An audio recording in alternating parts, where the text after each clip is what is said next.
नमस्कार, destiny star में आपका स्वागत है। मेरा नाम पीयूष दुबे है। आज हम बात करने वाले टाइमिंग ऑफ इवेंट्स को लेकर। उसमें भी पद्म चक्र पद्धति एक मेथड। ठीक। कुछ लोग जानते भी होंगे, बहुत कम लोग हो सकता है इसको यूज करते हैं, इतना पॉपुलर नहीं है। ठीक है। तो हम आज बात करेंगे पद्म चक्र जो मेथड होता है उससे कैसे टाइम। उसको समझने से पहले मैं आपको बताऊं कि आप लोगों ने भृगु चक्र पद्धति का नाम सुना। बहुत सारे लोगों ने सुना होगा और उसको यूज भी करते होंगे। हमने भी अपने यहाँ कई बार इसको डिस्कस किया। तो भृगु चक्र पद्धति का ही एडवांस वर्जन है पद्म चक्र मेथड जो है। तो हम सबसे पहले समझते हैं भृगु चक्र पद्धति है क्या। और इस मेथड से, भृगु चक्र पद्धति वाले मेथड से हम सारे इवेंट टाइम कर लेते हैं, अपने ईयरली इवेंट, मैरिज टाइम करना है, चाइल्ड बर्थ, कोई भी इवेंट। और अपने आप में बहुत इजी मेथड। इसी का जो एडवांस वर्जन है उसको पद्म चक्र कहते हैं। वो कैसे होता है वो भी देखेंगे, लेकिन सबसे पहले समझते हैं कि भृगु चक्र पद्धति है। भृगु चक्र पद्धति कहती है कि जिस ईयर में आपका बर्थ हुआ उस फर्स्ट ईयर में आपका फर्स्ट हाउस एक्टिव होगा लगन से। ठीक है। सेकंड ईयर में सेकंड हाउस, थर्ड ईयर में थर्ड हाउस, फोर्थ ईयर में फोर्थ हाउस, फिफ्थ ईयर में फिफ्थ हाउस, सिक्स्थ ईयर में सिक्स्थ हाउस, सेवन्थ ईयर में सेवन्थ हाउस, एट्थ ईयर में एट्थ हाउस, नाइन्थ ईयर में नाइन्थ हाउस, टेंथ ईयर में tenth house, eleventh year में eleventh house, twelfth year में twelfth house. फिर twelfth year के बाद थर्टींथ ईयर में वापस फर्स्ट हाउस एक्टिव होगा। फोर्टींथ ईयर में सेकंड हाउस। इस तरीके से ये 12-12 साल का साइकिल चलता रहता है। और 24th ईयर में फिर से ट्वेल्थ हाउस एक्टिव हो जाता है। 25th में फिर से फर्स्ट हाउस एक्टिव होगा, फिर से ये साइकिल चलता रहेगा कंटिन्यूअस। तो हर 12-12 साल पे हाउसेस का साइकिल रिपीट हो। तो आपके बर्थ के बाद जिस साल जो हाउस एक्टिव होगा उसी हाउस के इवेंट, और वहां पे जो प्लेनेट बैठे हैं उनके कारक तत्व और लॉर्डशिप। जैसे फॉर एग्जाम्पल ये चार्ट आपके सामने है। ये नेटिव मान लेते हैं आपके पास आया है, और 24th ईयर इसका चल रहा है। तो आप सिंपली देखेंगे 24th ईयर में कौन सा हाउस एक्टिव हो। तो जब आप फर्स्ट ईयर से काउंट करेंगे तो 12वें साल में 12वां घर। ठीक है भाई, फर्स्ट ईयर में फर्स्ट हाउस एक्टिव हुआ, सेकंड में सेकंड, थर्ड में थर्ड, फोर्थ में फोर्थ, फिफ्थ में फिफ्थ, सिक्स्थ में सिक्स्थ, सेवन्थ में सेवन्थ, एट्थ में एट्थ, नाइन्थ में नाइन्थ, टेंथ में टेंथ, इलेवेंथ में इलेवेंथ, और ट्वेल्थ ईयर में ट्वेल्थ हाउस एक्टिव हो गया लगन से। फिर थर्टींथ ईयर में फर्स्ट हाउस, फोर्टींथ में सेकंड, फिफ्टींथ में थर्ड हाउस, सिक्सटींथ ईयर में फोर्थ हाउस, सेवनटींथ ईयर में फिफ्थ हाउस, एटींथ ईयर में जो है सिक्स हाउस, नाइनटींथ ईयर में सेवन्थ हाउस। इस तरह से करते करते 24th ईयर में ट्वेल्थ हाउस एक्टिव। तो मान लेते हैं कोई नेटिव आपके पास आया, उसका 24th ईयर चल रहा है बर्थ की बात। तो आप देखेंगे ट्वेल्थ हाउस की जो चीजें उसके रिगार्डिंग ही इवेंट। जैसे ट्वेल्थ हाउस फॉरेन का है, ट्वेल्थ हाउस एक्सपेंसेस का है, ट्वेल्थ हाउस आपके जो है हॉस्पिटल का है। तो मान लेते हैं आप फॉरेन ट्रेवल किया, फॉरेन सेटलमेंट हुआ, या क्या बोलते हैं, आपका कोई बहुत बड़ा एक्सपेंडिचर हो गया, इस तरीके से। तो ट्वेल्थ हाउस के ही सारे इवेंट। आप ये भी देख सकते हैं फिर ट्वेल्थ लॉर्ड कहाँ गया, हाउस का लॉर्ड, उसके रिगार्डिंग भी। जैसे ट्वेल्थ लॉर्ड मरकरी जो है लगन में बैठा है, तो लगन आपकी हेल्थ है, तो हेल्थ के रिगार्डिंग कोई प्रोमिनेंट इवेंट हो सकता है। ठीक। तो इसी तरीके से 12-12 साल का साइकिल रिपीट होता रहता है। ठीक। तो हर 12 साल बाद आप देखेंगे वो साइकिल रिपीट होता जाएगा। अब भाई, अब आप ये सोचेंगे कि हर 12 साल में जब वो साइकिल रिपीट होगा तो क्या सेम ही इवेंट होंगे? नहीं, सेम इवेंट नहीं होंगे, क्योंकि एक हाउस में बहुत सारे क्या बोलते हैं सिग्निफिकेशन होते हैं। तो मान लेते हैं एक बार कोई सिग्निफिकेशन एक्टिव हुआ था, तो नेक्स्ट 12 ईयर के बाद कोई और एक्टिव हुआ, ये भी एक रीजन है। ठीक। और ये ध्यान रखिएगा कि जो हाउस एक्टिव होगा वो हाउस, और उसमें जो प्लेनेट बैठे हैं उसके कारक तो लॉर्डशिप दोनों लेना पड़ेगा आपको। जैसे मान लेते हैं ये इसी चार्ट में आप देखिए, फोर्थ हाउस, 16वें साल में fourth house active. Fourth house में राहु बैठा है, राहु फॉरेन को रिप्रेजेंट करता है। तो फोर्थ, जब 16वें साल में फोर्थ हाउस एक्टिव होगा 16th ईयर में, तब भी ये इंसान फॉरेन जा सकता है, या फॉरेन के रिगार्डिंग कोई इवेंट। ये समझ लीजिए। जैसे मान लेते हैं मैरिज। तो मैरिज के लिए आपको देखना है, तो 19th ईयर में सेवन्थ हाउस एक्टिव होगा, तब या तो रिलेशन हो सकता है। ठीक है। या फिर 31st ईयर में होगा तो मैरिज या रिलेशन हो सकता है। तो कहने का मतलब है हर 12 साल पे हाउस एक्टिव होगा, वो अपने रिजल्ट देगा।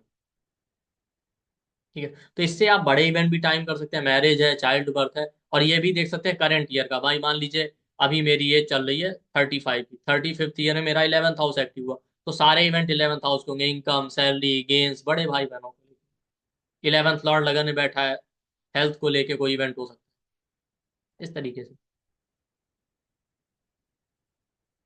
तो ये मेथड बहुत यूजफुल है, एक ईयरली इवेंट टाइम करने के लिए, दूसरा मेजर इवेंट।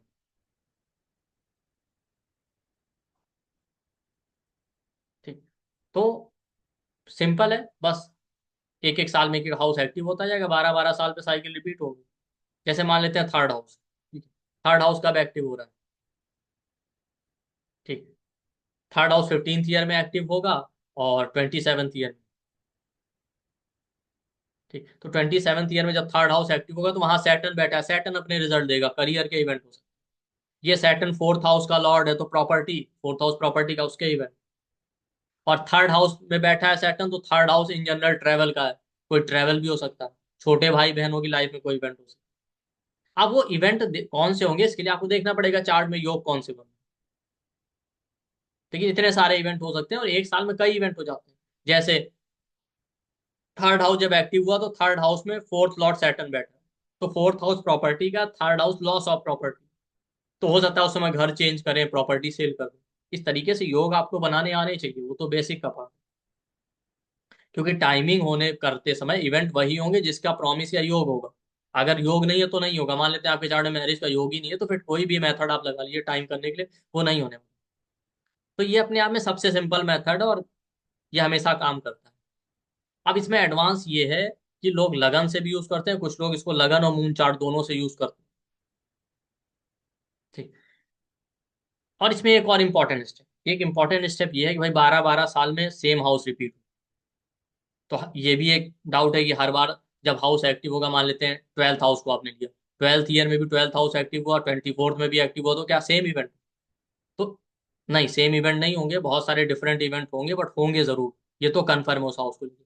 इसके अलावा इसमें साइकिल लॉर्ड भी होता है। जो पहले 12 साल का साइकिल है उसको रूल करने वाला प्लेनेट अलग है।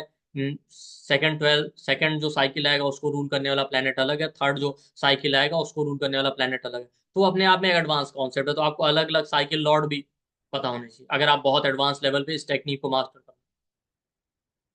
ये पूरा कॉन्सेप्ट आपका भृगु चक्र। अब जो हम बात कर रहे हैं पद्म चक्र पद्धति की, पद्म चक्र पद्धति इसी का एक और एडवांस वर्जन। पद्म चक्र पद्धति में क्या होता है, भृगु चक्र पद्धति में हम लगन चार्ट, मून चार्ट यूज करते हैं। उसमें पद्म चक्र पद्धति में हम लगन के साथ साथ D12 चार्ट या द्वादशांश चार्ट भी यूज करते हैं और इफेक्टिव कैलकुलेशन।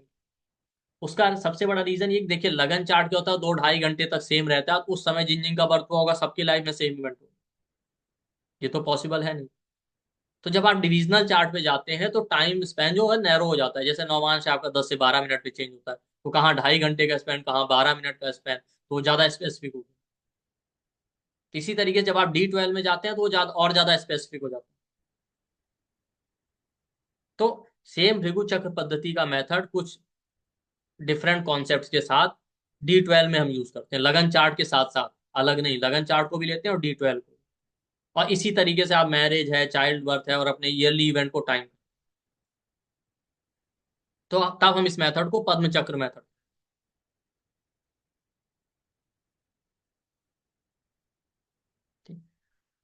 तो व्यूवर्स के लिए यही है कि देखिए ये मेथड बहुत इजी है। आप नहीं D12 चार्ट में जाना चाहते हैं तो आप लगन चार्ट में इसको यूज कीजिए। ठीक है, वहां तो आप बहुत सिंपली यूज कर सकते हैं और देखिए इसके रिजल्ट बहुत इफेक्टिव है, बहुत ही ज्यादा।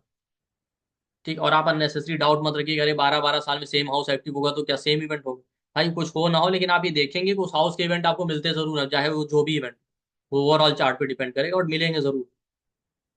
और इसका सबसे बड़ा फायदा है कि जो करंट के इवेंट हो तो बड़े इजीली आप पकड़ सकते हैं,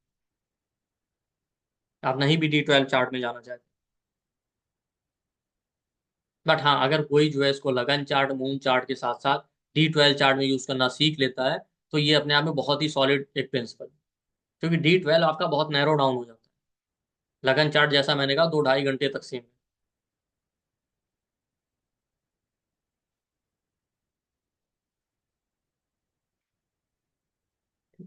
और भी D12 चार्ट के बहुत सारे यूज हैं, जैसे बाधक हम देखते हैं लगन चार्ट में, तो D12 चार्ट में भी देखते हैं। जब D12 चार्ट को यूज करते हुए आप बाधक हाउस और बाधक रिजल्ट, बाधक प्लेनेट का रिजल्ट देखते हैं तो ज्यादा इफेक्टिवली आपको रिजल्ट मिलते हुए दिखाई देते हैं। और बहुत पहले एक एस्ट्रोलॉजर के बारे में मैंने पढ़ा था, तो उन्होंने बताया था, मुझे भी नाम तो नहीं याद आ रहा, मैंने कहीं पे पढ़ा ही था उनके, कि उन्होंने कहा था कि लगन चार्ट 2 2.5 घंटे तक सेम रहता है। तो बेस्ट ये है कि नौमांश ही देखना चाहिए। बहुत सारे एस्ट्रोलॉजर हैं जो केवल सीधे नौमांश ही देखते हैं, क्योंकि नौमांश जो 10 से 12 मिनट पे चेंज हो जाता है तो वो ज्यादा स्पेसिफिक हो जाता है। फिर उन्होंने ये भी बताया था कि अगर मान लेते हैं 9 मास से रिजल्ट ना मिले तो उस केस में उन्होंने कहा था फिर आप D12 देखिए इंडिपेंडेंटली। उन्होंने कहा था आप लगन छोड़ के इंडिपेंडेंटली 9 मास देखिए किसी भी क्लाइंट के लिए, जिस तरीके से हम लगन चार्ट देखते हैं वैसे ही आप उनका 9 मास देखिए, 9 मास से रीडिंग। और 9 मास में आपको लग रहा है रिजल्ट नहीं मिल रहा है तो आप उसी तरीके से D12 देखें इंडिपेंडेंटली, जिस तरीके से आप लगन चार्ट देखते हैं। इतना इंपॉर्टेंस है D12। तो आप इसको अपने चार्ट में टेस्ट कीजिए, देखिए अलग अलग साल में कौन से हाउस एक्टिव हो रहे हैं, सिंपली हाउस रोटेट करके, और देखिए आपको क्या रिजल्ट। तो उसको ट्राई कीजिए तो आपको पता चलेगा कि हाँ ये किस तरीके से रिजल्ट दे रहा है, किस ईयर में आपका मैरिज हुआ। ठीक है, मान लेते हैं आपको मैरिज ही टाइम करना है, तो आप देखिए जिस ईयर में 7th हाउस एक्टिव हुआ होगा उस ईयर में, या 7th लॉर्ड जिस हाउस में बैठा होगा उस ईयर में, या वीनस जो मैरिज का था। इसी तरीके से आप हर इवेंट के लिए देख सकते हैं, ठीक है, किस ईयर में हो। अब उसमें एक सिंपल मेथड और भी है, जैसे कि आपको लगता है कि बहुत सारी एजेस आ जाएंगी, मान लेते हैं मैरिज की बात करते हैं इसी चार्ट, तो भाई 7th ईयर में 7th हाउस एक्टिव होगा, लेकिन कॉमन सेंस की बात है कि आज के टाइम 7th ईयर में मैरिज तो होना नहीं, तो वो एज तो वैसे ही चली गई। फिर 19th ईयर में, तो आप देखेंगे 19th ईयर में अभी बहुत कम हो गया है मैरिज, बहुत कम केसेस ऐसे मिलेंगे, तो आप उसको भी रूल आउट कर सकते हैं। तो एक ही एज बढ़ती है, वो 31st ईयर में, जब 7th हाउस एक्टिव होगा तभी मैरिज का पॉसिबल। ठीक, या 31st के बाद आप फिर 12 साल बाद देखेंगे 7th हाउस एक्टिव होगा 43rd ईयर। तो अगर 43rd ईयर में मैरिज जा रहा है तो आप समझ जाइए कि पहले चार्ट में मैरिज का योग है भी, क्योंकि वो तो एक्सट्रीम डिले होगा। तो उस तरीके से आप देखेंगे केवल 31st ईयर ही ले सकते हैं। इसके अलावा कौन सी एज है दोस्तों, फिर आप 7th लॉर्ड देखिए उसकी एज, तो 7th लॉर्ड फर्स्ट हाउस में बैठा है तो फर्स्ट ईयर में फर्स्ट हाउस एक्टिव होगा, 13th ईयर में फर्स्ट हाउस एक्टिव होगा, तो ना तो फर्स्ट ईयर में मैरिज हो सकता है ना 13th ईयर में, तो बहुत ही अर्ली हो जाएगा। फिर 13th में आप 12 ऐड करेंगे तो 25th ईयर, 25th ईयर एक आइडियल मैरिज की है। तो आप कह सकते हैं कि 31st ईयर में 7th हाउस एक्टिव होगा, या तो 31st ईयर में मैरिज होगा, या 25th ईयर में जहाँ फर्स्ट हाउस में 7th लॉर्ड बैठा है तो 25th ईयर में मैरिज हो सकता है। ये दो ही स्ट्रॉन्ग एज। इसके बाद की जितनी एजेस हैं वो सब डिले दिखा रहे हैं, वो तब आएंगे अगर चार्ट में डिले का योग है। तो वही बात है कि पहले आपको चार्ट में चेक करना पड़ेगा क्या इस चार्ट में डिले मैरिज क्या डिनायल के योग तो नहीं, तब बाकी एजेस में जाइए। अदरवाइज आइडियल एजेस आप देखेंगे तो यही दो है, तो आप किसी को बता सकते हैं भाई आपका मैरिज या तो 25वें साल में 31वें साल में हो जाए। उन दोनों में भी और नैरो डाउन करने के मेथड हैं, लेकिन सिंपली अभी आप इस तरीके से यूज कीजिए, ज्यादा इजी है। बाद में कभी हम लोग जब वीडियो बनाएंगे तो और देखेंगे कि इसको और फर्दर कैसे प्रिसाइज किया जा सकता है, जो दो एज आई है उसमें से फाइनलाइज कैसे। तो आई होप ये वीडियो आप लोगों को पसंद आएगा। अपना ये वीडियो देखिए और अपने चार्ट में अप्लाई कीजिए और अपना फीडबैक कमेंट सेक्शन में शेयर कीजिए। थैंक यू, नमस्ते।